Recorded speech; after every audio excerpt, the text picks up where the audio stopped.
So similar to you going Eric Gordon first yesterday in our conversation, Devon, I won't go where most people's number one concern is, which is rebounding. I know we're going to get to it. It's certainly a top of mind concern for me. Here's where I'm going first. I'm a little worried about the playmaking talent on this team. Yeah. More specifically, I'm concerned about the top end playmaking talent. So I think a lot of people have rightfully pointed out that if you look at that starting group, you've got Joel, who's been, he's certainly had a lot of low moments with turnovers in the playoffs.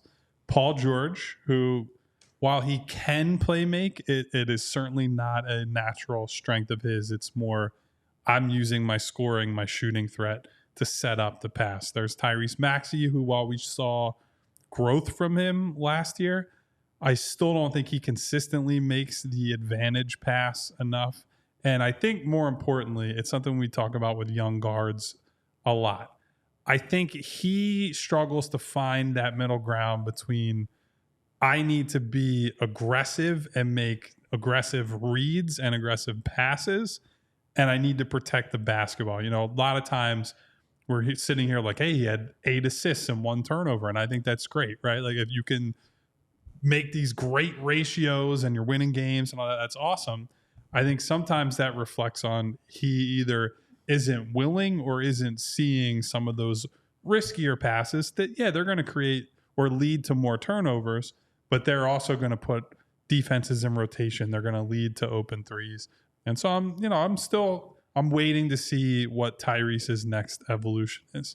The other 2 guys that are in the starting lineup, we assume Kelly Oubre, not a passer, although we saw some moments from him late last season. Caleb Martin is he'll swing the ball around the perimeter, but he's not passing anybody open. And so you get down to, you're going to need Kyle Lowry to come in off the bench to get some high-level playmaking. And I've said it 100 times. I said it last year. You don't want to be reliant on somebody like Kyle Lowry at his age in the games and in the moments that matter for long stretches of time. So I think the team concept sort of rests on, you need Joel Embiid to be the passer and the playmaker that he was at the start of last season before he got hurt, where they came out, they had more movement, there was more cutting.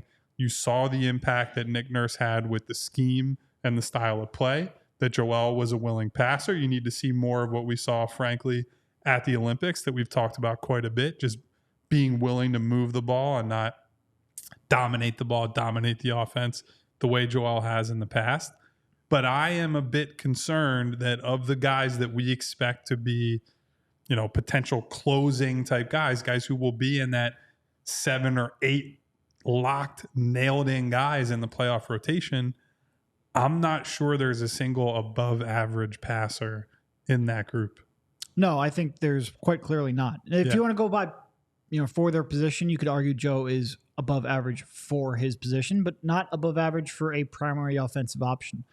And I think the reason why this is the number one concern, I think rebounding is going to be more obvious early on. Like Joel Embiid and Tyrese Maxey are good enough individually and as a 2-man game that they are going to make the offense hum, even if the passing chops are not up to championship level. But the reason why this is the number one concern is because this is the toughest to fix. You can go out there and address rebounding. Maybe not fix it, but you can make it better. Go get a big body. Right. Like we talked about Yabusele. Yabusele's a 14th guy on the roster, might end up being 10th or 11th in the rotation. He's clearly not going to fix the rebounding problem, but he can get 10 to 15 minutes per game and help with the rebounding problem. You can't get a guy come in and play 10 to 15 minutes per game to help with the shot creation problem, because if they are good enough at creating shots for other teammates, they wouldn't be playing 10 to 15 minutes per game. And you would, the Sixers, with the resources they have, they can't go out there and add a star level talent at this stage. Daryl is sitting on 4 first-round picks.